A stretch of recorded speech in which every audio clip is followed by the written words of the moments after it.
সুপ্রিয় শিক্ষার্থীবৃন্দ, আশা করি তোমরা সকলে ভালো আছো এবং তোমাদের পড়াশোনা সঠিকভাবে চালিয়ে যাচ্ছ। আজ আমি ইংরেজি সাহিত্যের ইতিহাস এর খুবই গুরুত্বপূর্ণ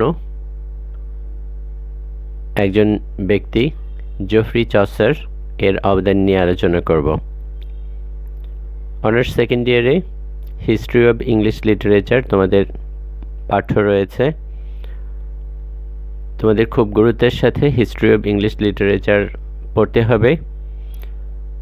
আর হিস্ট্রি অব ইংলিশ লিটারেচার পড়তে গেলে শুরুতেই যে ব্যক্তির কথা আসে তিনি হচ্ছেন জেফ্রি চসার। জেফ্রি চসারকে বলা হয় ইংরেজি ভাষার জনক। শুধু তাই না, তাকে বলা হয় ইংরেজি সাহিত্যের জনক। আমরা দেখব যে ইংরেজি সাহিত্যের ক্ষেত্রে চসারের কী অবদান ছিল, কেন তাকে ইংরেজি সাহিত্যের জনক বলা হয়।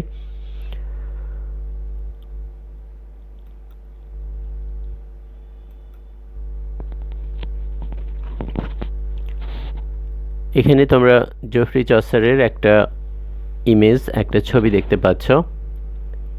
জেফ্রি চসারের জন্ম হয়েছিল 1340 সালে লন্ডন, ইংল্যান্ডে, এবং তিনি মারা গিয়েছিলেন 1400 সালে লন্ডন, ইংল্যান্ডে। অকুপেশন, পেশা হিসেবে বলা হয়েছে তিনি ছিলেন একজন কবি। তিনি ছিলেন একজন ব্যুরোক্রেট, বোর্জোয়া মানে সরকারি চাকরিজীবী। তিনি ছিলেন একজন ডিপ্লোম্যাট। এর অর্থ তিনি সরকারি কাজে, বিশেষ করে রাষ্ট্রীয় প্রয়োজনে, রাষ্ট্রীয় সম্পর্ক রক্ষার ক্ষেত্রে বিভিন্ন দেশে তাকে পাঠানো হতো। তার মানে তিনি ডিপ্লোম্যাসির কাজও করতেন। আসলে চসারের বাবাও একজন ব্যুরোক্রেট ছিলেন এবং ডিপ্লোম্যাসির কাজ করতেন। সেই সূত্র ধরে চসার কাজ শিখেছিলেন এবং পরবর্তীকালে চসারকে অনেক গুরুত্বপূর্ণ দায়িত্ব দেওয়া হয়।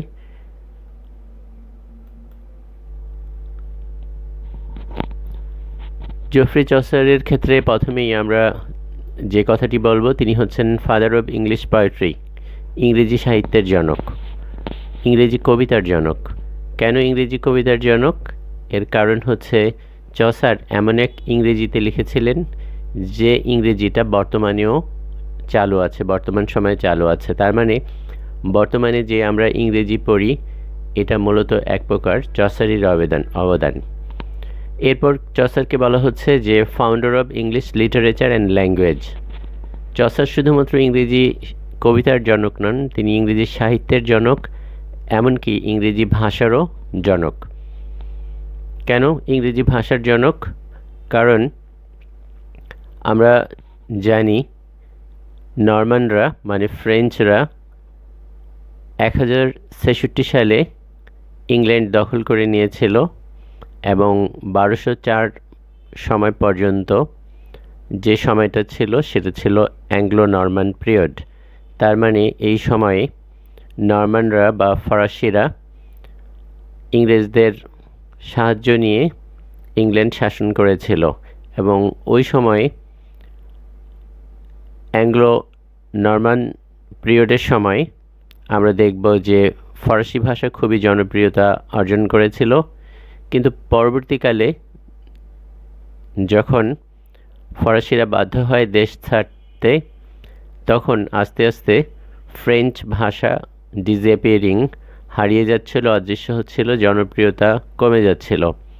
কিন্তু ফরাসি হারিয়ে গেলেও তখন কোনো স্ট্যান্ডার্ড ইংরেজি ভাষা ছিল না যেটা ফরাসি ভাষার স্থান দখল করবে।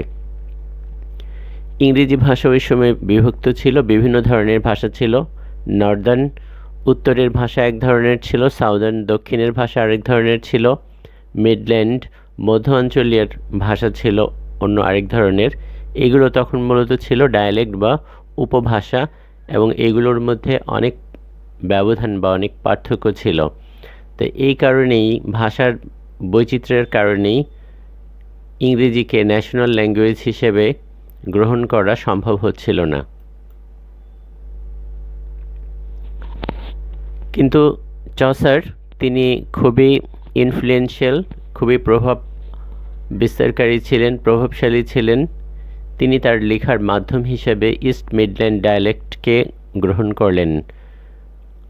ইংল্যান্ডের মধ্য এবং পূর্ব অঞ্চলের যে উপভাষা ছিল সেটা তিনি ব্যবহার করলেন। এটা ক্যাপিটাল লন্ডনের ভাষা ছিল এবং চসারেরই প্রভাবে আমরা দেখতে পাই যে ইস্ট মিডল্যান্ড ডায়ালেক্ট এটা ন্যাশনাল ল্যাঙ্গুয়েজ, জাতীয় ভাষার মর্যাদা লাভ করলো।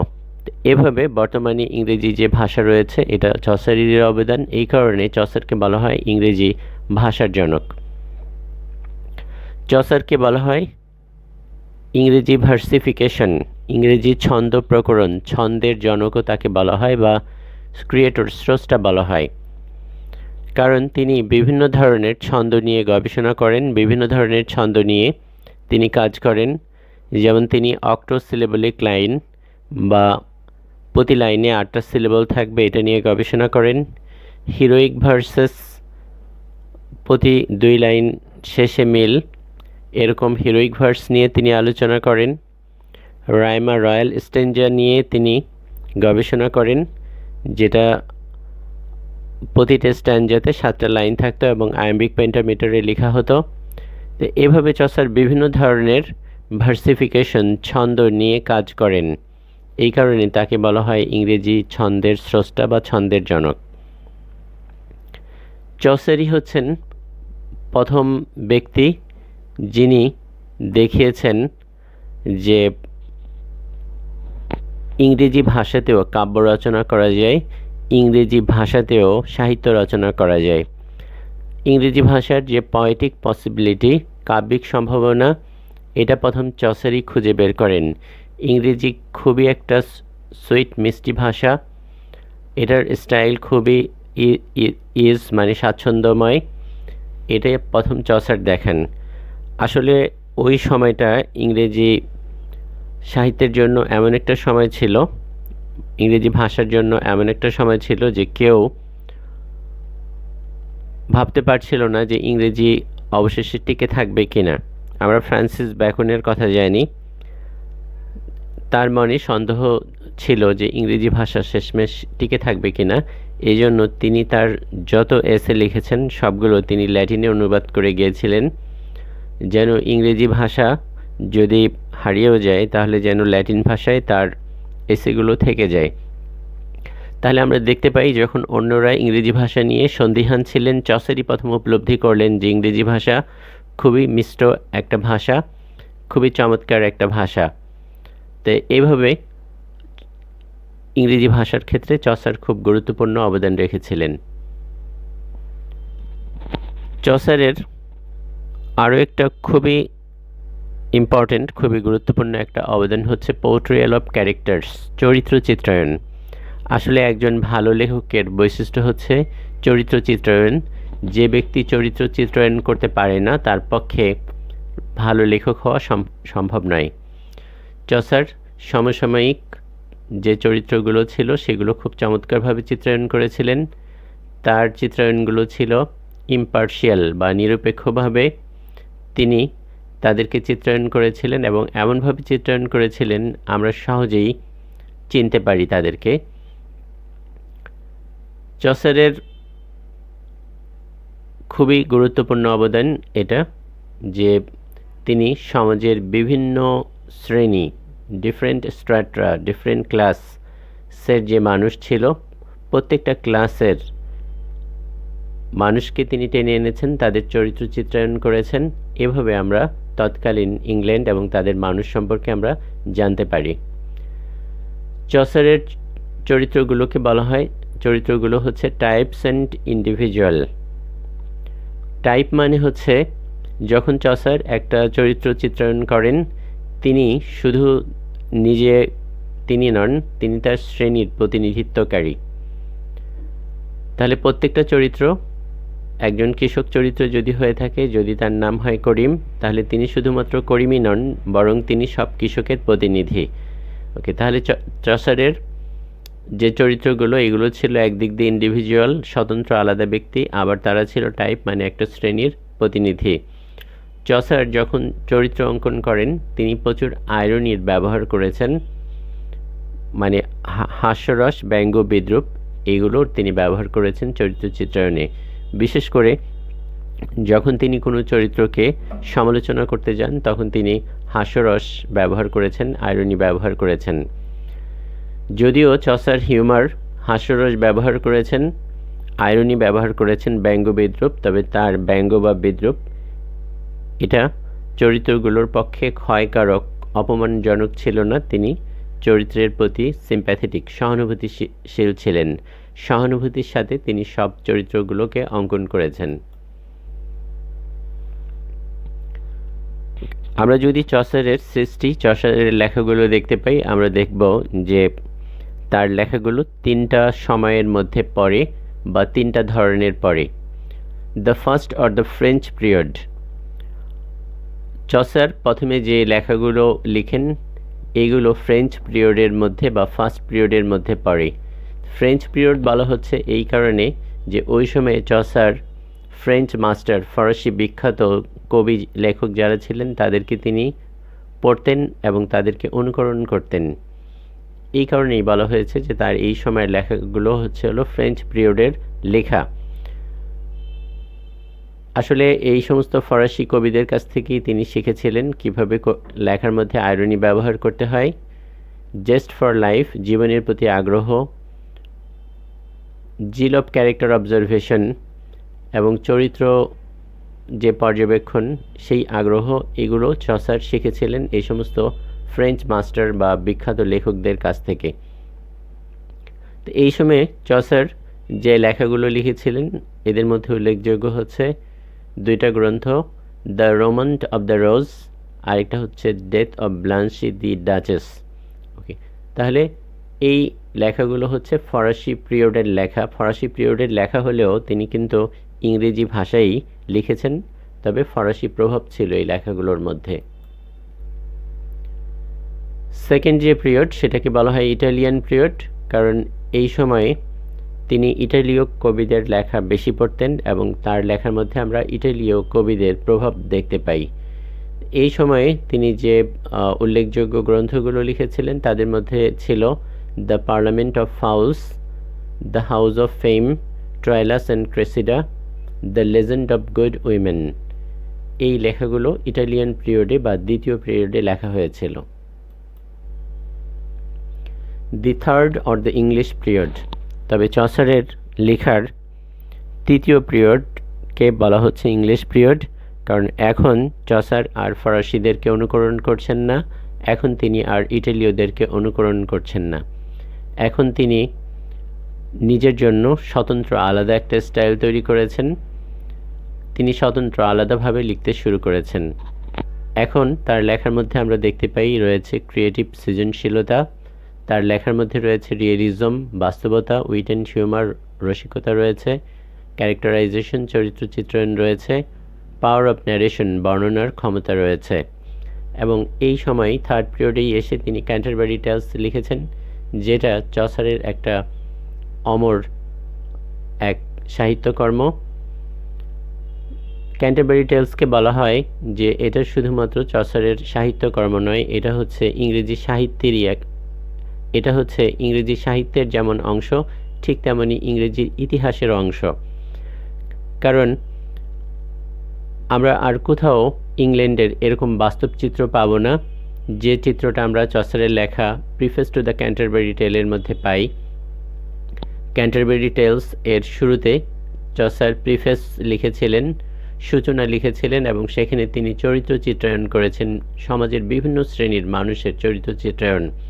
তো এভাবে আমরা তৎকালীন ইংল্যান্ডের একটা বাস্তব রূপ ক্যান্টারবারি টেলস থেকে বা preface to the Canterbury Tales থেকে পেয়ে থাকি।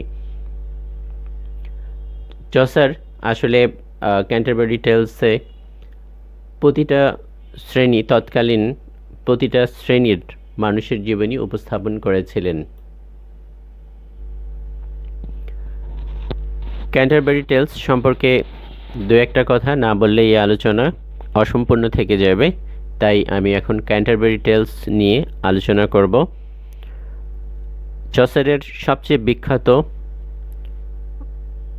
রচনা দ্য ক্যান্টারবারি টেলস।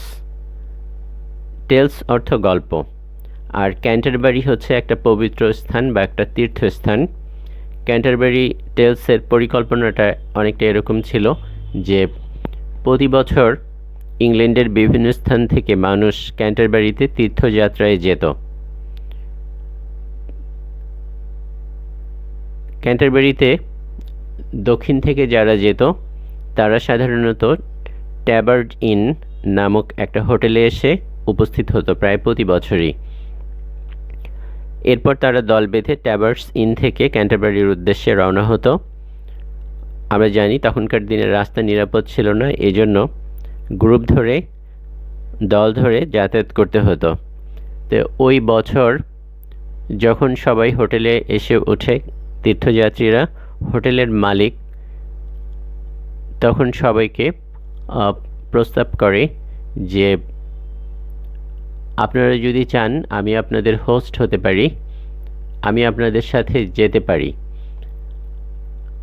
এবং আপনাদের ভ্রমণ আরও সুন্দর করার জন্য, আরও আকর্ষণীয় করার জন্য আমি প্রস্তাব করছি যে যাওয়ার পথে প্রত্যেকে 2টা করে গল্প বলবে, ফেরার পথে প্রত্যেকে 2টা করে গল্প বলবে। যার গল্প সবচেয়ে আকর্ষণীয় হবে, ফিরতি পথে আমরা তো আবার এই হোটেলে এসে উঠব, সে যে কয়দিন হোটেলে অবস্থান করবে বিনা পয়সায় সে এখানে থাকা খাওয়ার সুযোগ পাবে।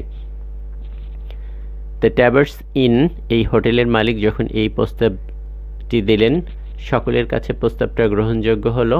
এরপর আমরা দেখতে পাই যে তীর্থযাত্রীর দল তারা ক্যান্টারবারির উদ্দেশ্যে রওনা দেয় হোটেলের মালিক হোস্টকে সাথে নিয়ে, এবং এরপর লটারি হলো যে কে আগে গল্প বলবে। সবার প্রথমে নাইট গল্প বলা শুরু করলো। যদিও চসারের পরিকল্পনা ছিল যে প্রত্যেকে 4টা করে গল্প বলবে, কিন্তু বাস্তবে আমরা দেখতে পাই যে আসলে এত গল্প বলা সম্ভব হয়ে ওঠেনি। তো এই যে তীর্থযাত্রীরা ক্যান্টারবারিতে যাচ্ছে, চসার বাছাই করেছিলেন যেন সমাজের প্রতিটা শ্রেণীর মানুষ এই দলে থাকে। আর সমাজের প্রতিটা শ্রেণীর মানুষ যখন তার নিজের শ্রেণী সম্পর্কে গল্প বলবে, তখন পুরো সমাজের বাস্তব চিত্রটা ফুটে উঠবে এই গল্পে। তাই হয়েছিল। আমরা দেখতে পাই যে ক্যান্টারবারি টেলসের মধ্যে তৎকালীন ইংল্যান্ডের ইতিহাস ফুটে উঠেছিল। এখানে বেশ কিছু চরিত্র রয়েছে যারা এই তীর্থযাত্রায় যোগ দিয়েছিল। তবে এখানে বলে রাখা ভালো যে সকল চরিত্রকে আমরা চিনব না, বা বর্তমান সময়ে এই পেশাগুলো এখন অনেক পেশাই রয়েছে যেগুলো এখন আর প্রচলিত নেই। যেমন এই দলে ছিল নাইট, বীর যোদ্ধা ছিল, ওয়াইফ অফ বাথ ছিল, মানে বাথ নামক জায়গার একজন মহিলা ছিল, দ্য পার্ডনার ছিল। পার্ডনারের কাজ হচ্ছে কেউ অপরাধ করলে তার ক্ষমা করার অধিকার থাকে। সেখানে মিলার ছিল, মিলের মালিক ছিল। সেখানে প্রিওরেস ছিল, প্রিওরেস হচ্ছে একজন মহিলা সন্ন্যাসী। সেখানে মঙ্ক ছিল, মঙ্ক এক ধরনের সন্ন্যাসী। সেখানে ফ্রায়ার ছিল, ফ্রায়ার আরেক ধরনের সন্ন্যাসী। ওকে, সেখানে সামনার ছিল, সামনার সাধারণত মানুষকে বিচার বা সালিশিতে ডাকত। সেখানে পার্সন, পাদ্রী বা পুরোহিত ছিল। সেখানে একজন স্কোয়ার ছিল যিনি নাইটকে সাহায্য করতেন। সেখানে ক্লার্ক ছিল, পাদ্রী ছিল। ম্যান অব ল, আইনজীবী ছিল। সেখানে ম্যানসিপল ছিল, যার কাজ ছিল খাবার বা এই জিনিসগুলো সংগ্রহ করা। সেখানে মার্চেন্ট, সওদাগর ছিল। শিপমেন্ট, জাহাজি ছিল বা নাবিক ছিল। ফিজিশিয়ান, ডাক্তার ছিল। ফ্র্যাঙ্কলিন একজন ফ্রিম্যান বা স্বাধীন লোক ছিল। সেখানে রিব একজন স্টুয়ার্ড বা ম্যানেজার ছিল। প্লাউম্যান রাখাল ছিল। গিল্ডসম্যান সভার বা সংঘের সদস্য ছিল। সেখানে কুক, বাবুর্চি ছিল। সেখানে ইয়োমেন নাইটের চাকর ছিল। এখানে আমরা দেখতে পাই নান আরেক ধরনের সন্ন্যাসী, তিনি ছিলেন। তো এভাবে তৎকালীন সমাজের প্রায় সকল শ্রেণীর মানুষই ক্যান্টারবারি টেলসে ছিলেন। তারা গল্প বলেছিলেন, তাদের গল্পের মাধ্যমে তৎকালীন ইংল্যান্ড ফুটে উঠেছে। ক্যান্টারবারি টেলস এত চমৎকার একটা গ্রন্থ যে বলা হয় যে ক্যান্টারবারি টেলস সম্পর্কে ড্রাইডেন বলেছিলেন যে হিয়ার ইজ গডস প্লেন্টি, ঈশ্বরের প্রাচুর্যময় পৃথিবীর সব কিছুই ক্যান্টারবারি টেলসের মধ্যে রয়েছে। তাই আশা করি স্টুডেন্টরা তোমরা বুঝতে পেরেছ চসারের কত বড় অবদান রয়েছে ইংরেজি সাহিত্যের ক্ষেত্রে। এজন্য তাকে ইংরেজি সাহিত্যের জনক এবং ইংরেজি ভাষার জনক বলা হয়। তোমাদের সকলকে ধন্যবাদ মনোযোগ সহকারে আমার লেকচারটা শোনার জন্য, এবং আমি আশা করব তোমরা চসার সম্পর্কে আরও বেশি পড়বে, আরও বেশি জানার চেষ্টা করবে। সকলকে ধন্যবাদ।